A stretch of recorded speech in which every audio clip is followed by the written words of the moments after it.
सुप्रभातम छात्रों। उन्हें अपनी कक्षा को आगे बढ़ाते हुए अब हम चलते हैं। हम चल रहे थे व्यंजन संधि की ओर। हमारा सूत्र है खरी च। हमारा सूत्र है छात्रों खरी च।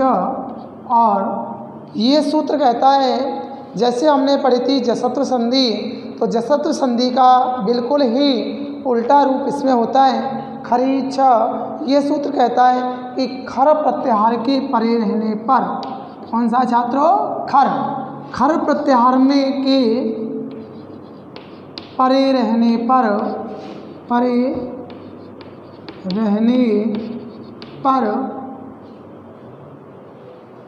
खर प्रत्याहार के परे रहने पर वर्ग के जो तीसरा वर्ण होता है उस तीसरे वर्ण को अपने ही वर्ग के पहले वर्ण में बदल दिया जाता है। अर्थात होगा कि झल प्रत्याहार के बाद खर प्रत्याहार के आने पर इस झल प्रत्याहार को अपने ही वर्ग के तीसरे वर्ण को अपने ही वर्ग के तीसरे वर्ण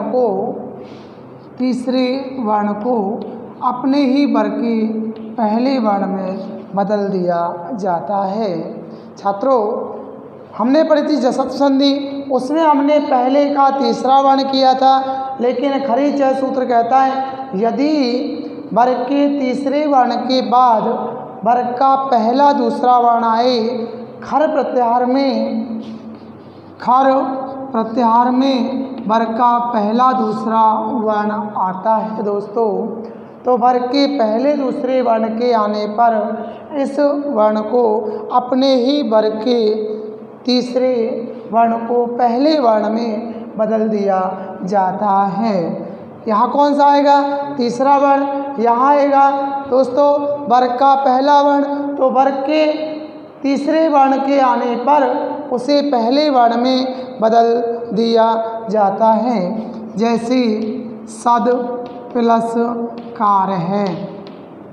देखो छात्रों, सद प्लस कार है, यहाँ पर द है और हमने द के बाद क्या पढ़ा है, क्या खर प्रत्याहार का वर्ण है, इसलिए इस द को हमने अपने ही वर्ग के पहले वर्ण में बदला और बनाया सत्कार है।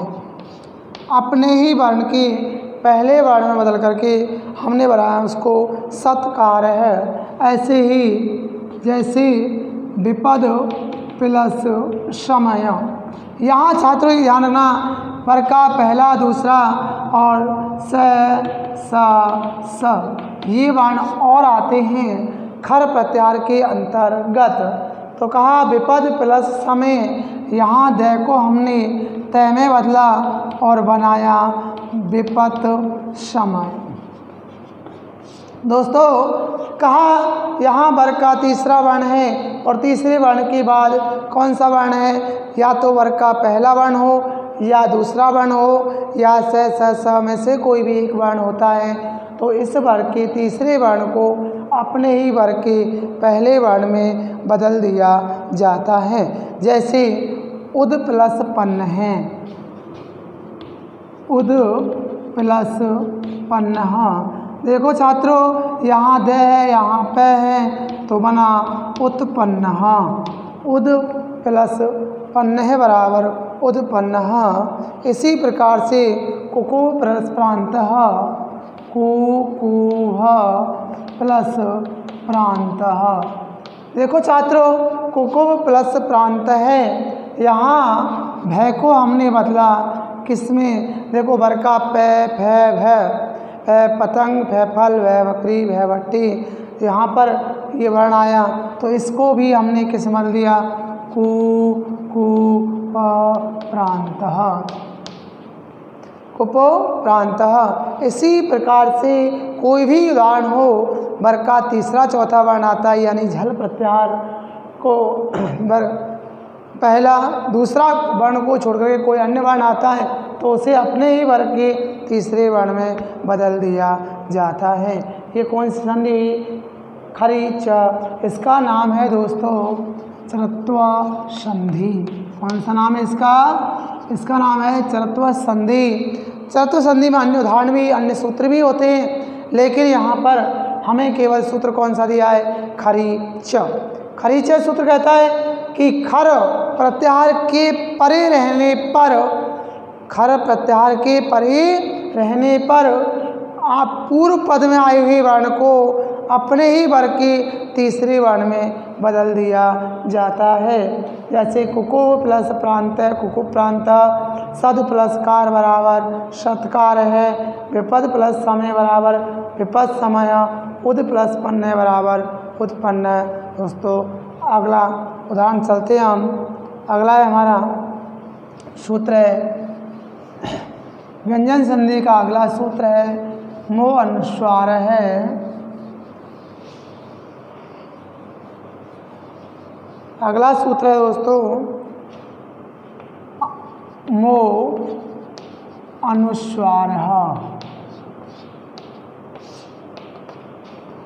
अगला सूत्र है हमारा व्यंजन संधि का मो अनुस्वार है। ये सूत्र कहता है छात्रों कि पूर्व पद के अंत में मैं आए, पूर्व पद के अंत में मैं आए और उसके बाद कोई भी व्यंजन वर्ण आए, कोई भी क्या है? व्यंजन वर्ण। छात्रों पूर्व पद के अंत में मैं आए हलंत वाला और उसके बाद कोई भी व्यंजन वर्ण आए तो इस मैं को अनुस्वार में बदल दिया जाता है। इसे कहते हैं हम अनुस्वार संधि।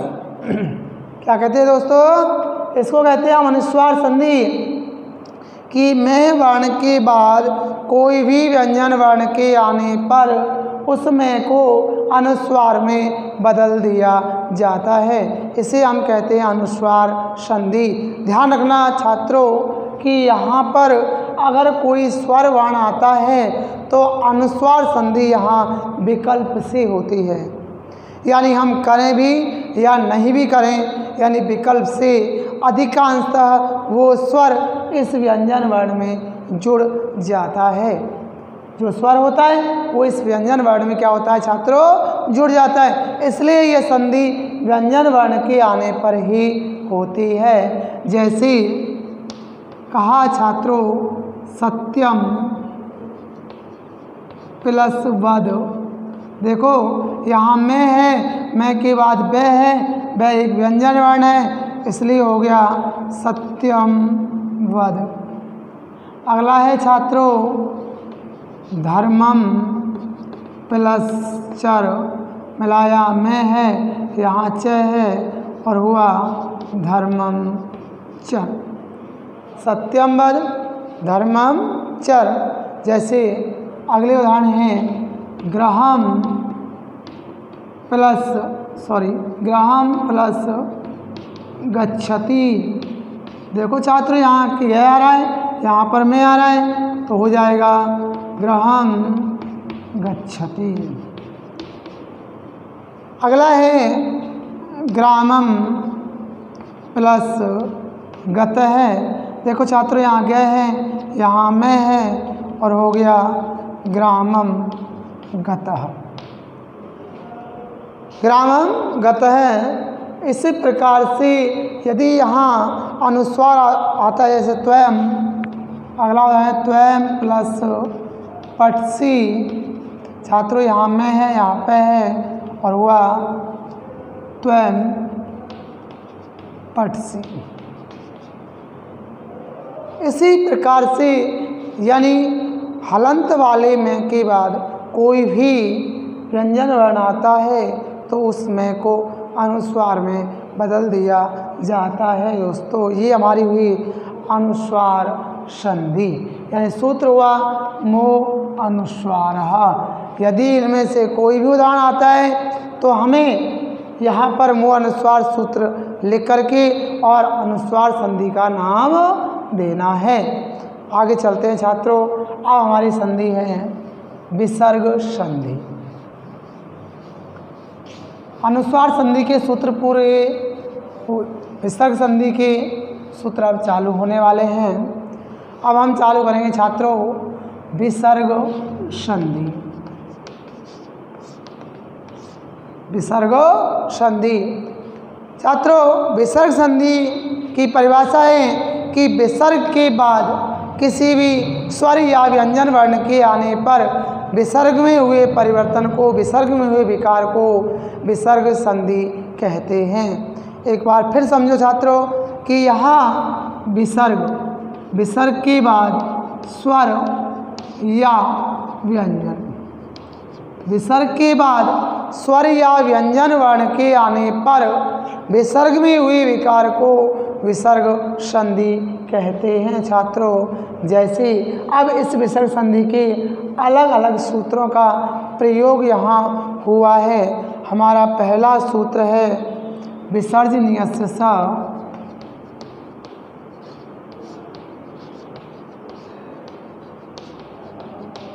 अगला सूत्र है हमारा विसर्ग संधि का कि विसर्जनीयस्य श।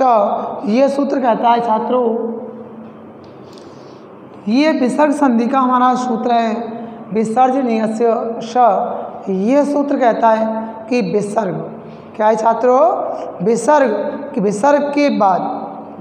के बाद खर प्रत्याहार के आने पर, वही आएगा, पहले आया था हमको यहाँ विसर्ग होगा, विसर्ग पर एक खर प्रत्याहारे सती, यानी खर प्रत्याहार के आने पर। खर प्रत्याहार में आज ध्यान रखना है आपको, बार बार ये खर प्रत्याहार प्रयुक्त में होगा। खर प्रत्याहार में वर्ग का पहला दूसरा वर्ण और स तीन वर्ण आते हैं, तो ये खर में आते हैं। वर्ग का पहला दूसरा स ये तीन वर्ण और वर्ग का पहला दूसरा वर्ण आता है, तो विसर्ग को स में बदल दिया जाता है। किस बदलते हैं छात्रों, विसर्ग को हम स में बदल देते हैं। किस बदलते छात्रों, विसर्ग को स में बदल दिया जाता है। लेकिन थोड़ी सी शर्त है कि स तीन प्रकार के होते हैं। स कितने प्रकार के होते हैं, तीन प्रकार के। ये तो होता है दंत सकार, एक होता है तालव्य सकार, एक होता है मूर्धन्य सकार। इसको हम बोलते हैं तालव्य सकार, इसको बोलते हैं दंत्य सकार और इसको बोलते हैं मूर्धन्य सकार। दंत्य और तालव्य और मूर्धन्य, ठीक है ना। विसर्ग को स में बदल देते हैं, अर्थात विसर्ग के बाद इस विसर्ग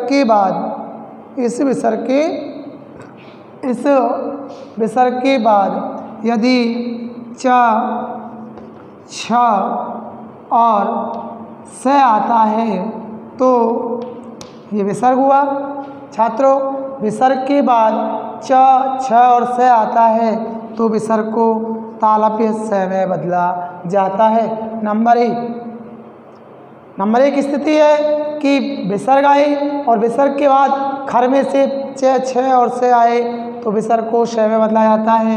नंबर 2 छात्रों, विसर्ग के बाद दंत सकार क और ख आता है तो विसर्ग को स में बदल दिया जाता है। ठीक है ना।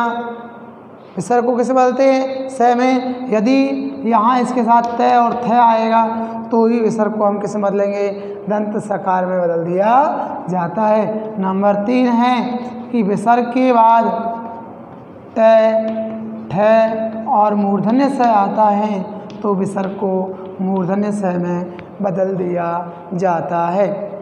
छात्रों ध्यान रखना, बस यही थोड़ी सी आपको सावधानी रखनी है कि विसर्ग के बाद खर प्रत्याहार के आने पर विसर्ग को स में बदलते हैं, लेकिन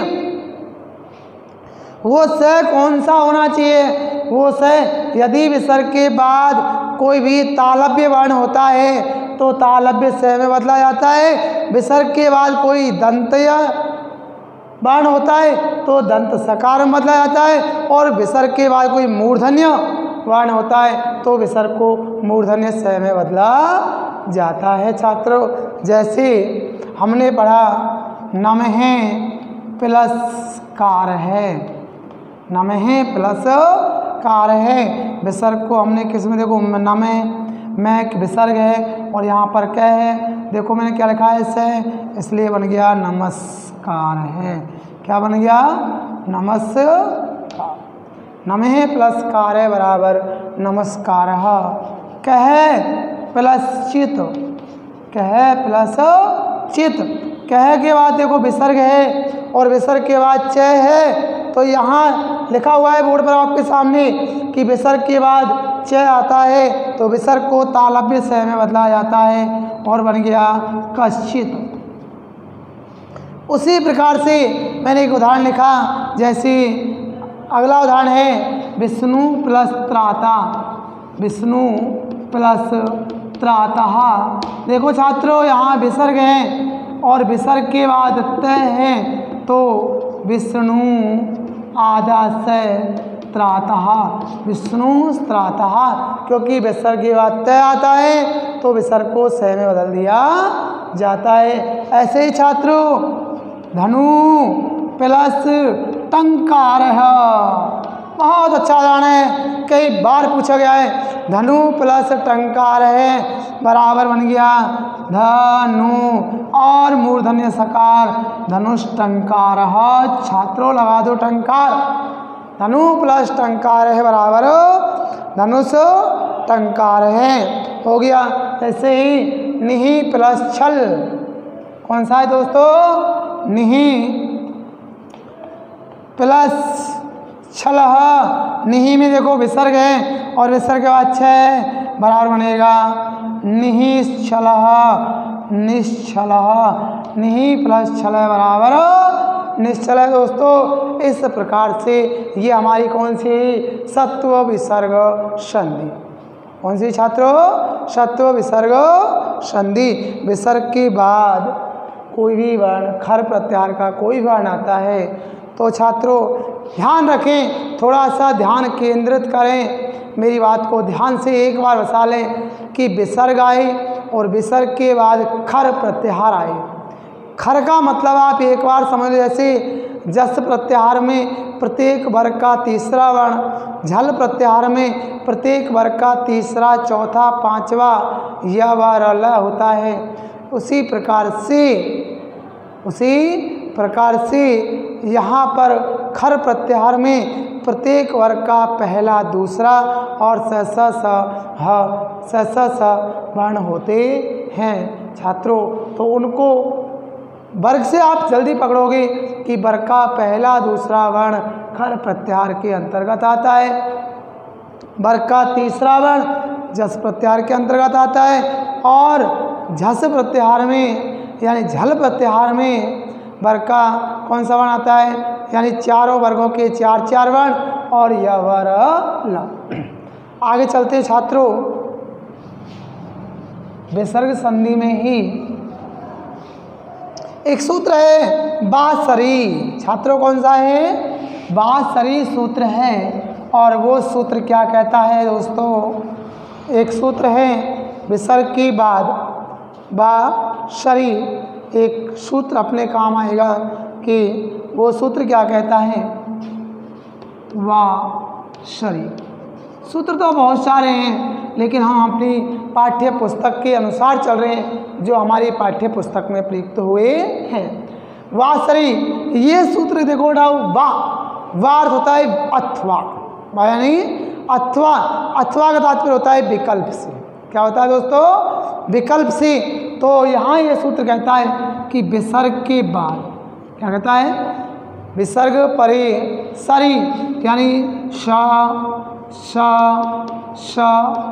वर्ण के आने पर, स के आने पर विसर्ग का विकल्प से विसर्ग ही रहता है, विकल्प का विसर्ग का विकल्प से स रहता है।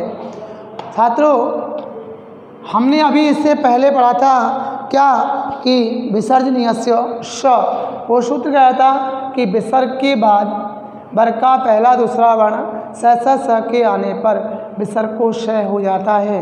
लेकिन ये सूत्र कहता है कि भाई ये काम भी विकल्प से हो जाता है कि विसर्ग के बाद यदि स आता है तो विसर्ग को विकल्प से विसर्ग ही रहता है छात्रों। जैसे हरि प्लस सेते, हरि प्लस सेते। अब यहाँ पर हरि सेते बनता था, क्या बनता था? यहाँ छात्रों हरि स सेते, अथवा वाह क्या बन जाएगा? हरि सेते, हरि प्लस सेते। देखो दोनों रूप बने छात्रों। अगर हमने सत्व संधि की तो हरि सेते, और यदि हमने यहाँ पर विसर्ग संधि की तो हरि सेते।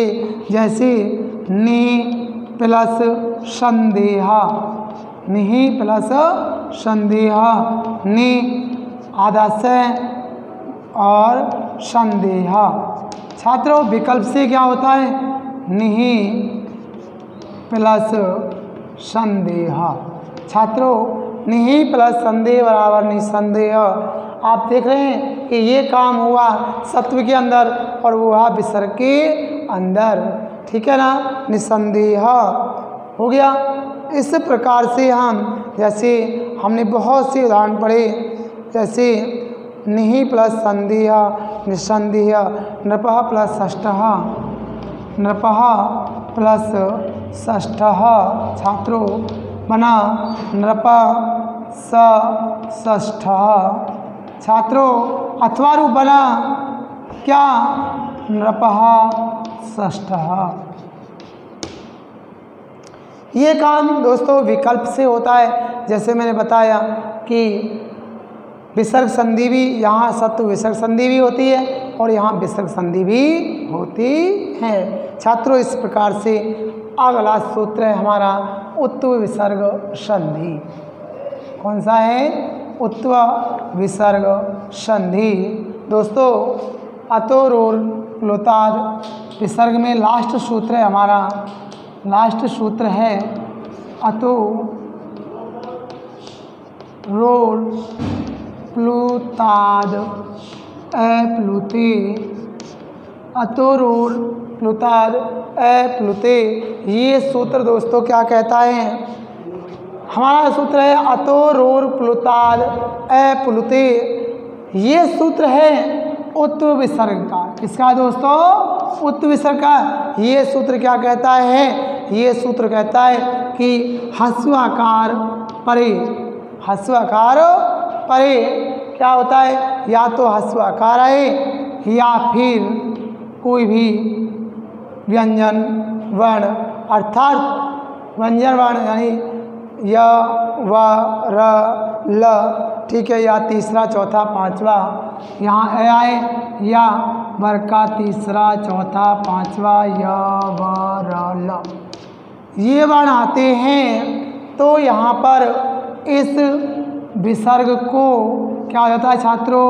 उ हो जाता है और बाद में ए प्लस उ मिलकर के ओ हो करके उत्व विसर्ग संधि होती है।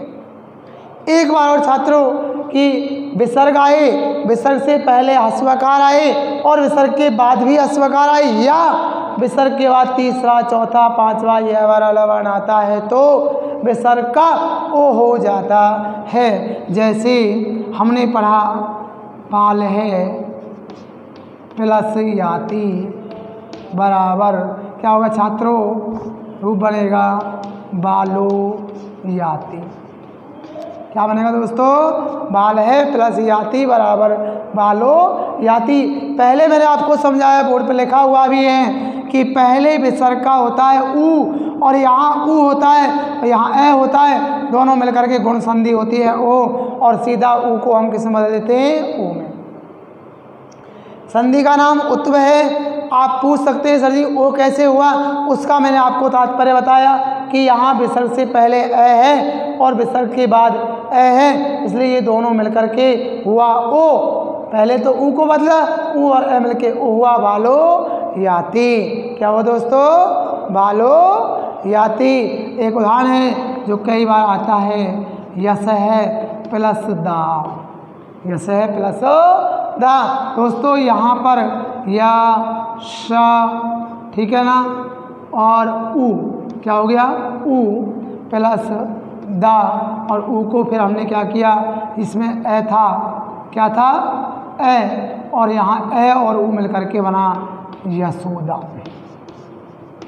यश है प्लस दा बराबर यशोदा, बाल है प्लस याति बराबर बालो याति, पयोधा, पय प्लस दा बराबर पयोदा। छात्रों, इसी प्रकार से हमने बहुत सारे उदाहरण पढ़े, जैसे राम है प्लस जयति। देखो दोस्तों, यहाँ पर वो विसर्ग है, ए है, हुआ रामो जयति। राम है प्लस जयति बराबर रामो जयति। एक उदाहरण खूब आता रहता है, मन है प्लस हर है बराबर मनो हर है। छात्रों, नम है प्लस नम है, कोई भी आता है हम बोलते हैं नमे नमे, आपका स्वागत है, हुआ नमो नमे। हम किसी का भी स्वागत करते हैं, बार बार नमन करते हैं, कोई भी गुरुजन को करते हैं नमो नमे, आपका स्वागत है। दोस्तों, इस प्रकार से नमो नमे मनोहर है, पयोधा को अपी, ठीक है ना, इस प्रकार से हम चलते हैं। छात्रों, ये हमारी संधि हुई, कौन सी, विसर्ग संधि। आज हमारा ये विसर्ग संधि का यानी संधियों का बिंदु छात्रों खत्म हुआ। जो खत्म का तात्पर्य है कि आपके सिलेबस के अनुसार पूरा हुआ। खत्म तो छात्रों कभी भी शिक्षा, पुस्तक, विद्या खत्म नहीं होती हैं, लेकिन सिलेबस जितना हमें दिया हुआ है उसके अनुसार ये आपका सिलेबस, ये बिंदु, ये व्याकरण का टॉपिक आज समाप्ति यहाँ सिद्ध हुआ। अगला कल हम हो सकता है पुस्तक लें या कोई ग्रामर का टॉपिक। मेरी इच्छा है, मेरा मन है कि कल मैं एक पाठ पढ़ाना चाहता हूँ आपको, किताब का एक लेसन। इसलिए कल सभी बच्चों को अपने सामने पुस्तक रखनी है, पुस्तक खोल करके हम पाठ का अध्ययन करेंगे दोस्तों कल के लिए। ठीक है, धन्यवाद।